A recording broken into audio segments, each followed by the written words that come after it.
Let's get more on the outlook in the Indian economy. Alicia Garcia Herrero, Chief Economist, Asia Pacific at Natixis. Alicia, great to have you on the programme. Is India heading into a slower growth environment in 2025?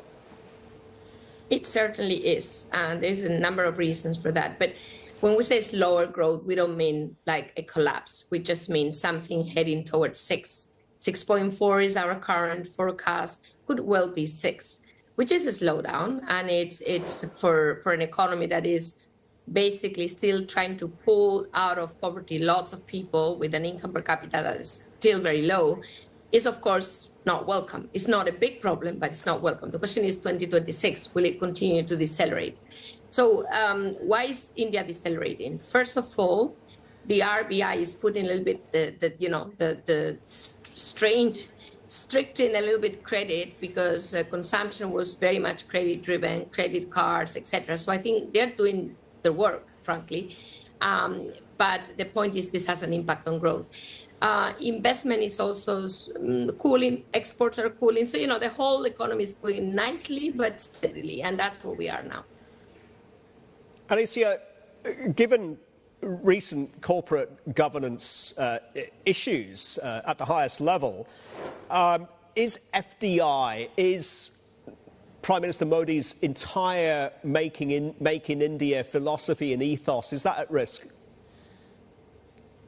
Well, first of all, if you look at actual numbers, say PMI, nothing. I mean, it's really very positive. If you look at FDI numbers, and this is your question, I have to say they were underwhelming before these corporate issues. FDI has never really grown excessively in India. I mean, India is not yet China in that regard. And most of the FDI actually was coming into the ICT sector. So India has been missing this manufacturing FDI, no matter the titles, no matter what, with the headlines on Tesla, Foxconn, you name it. And I think Modi is very aware that this is one of the key reasons why he didn't perform as well as expected in the elections, because there were not enough manufacturing jobs out there, and that the solution is FDI. But how is Modi now trying to get on board? And maybe FDI will increase, notwithstanding the scandals, as you mentioned, because I think Modi is going to open the door to China, to China's FDI, to green tech FDI. I think this is what we saw from the G20 and then again, before at the BRICS and then at the G20 meeting.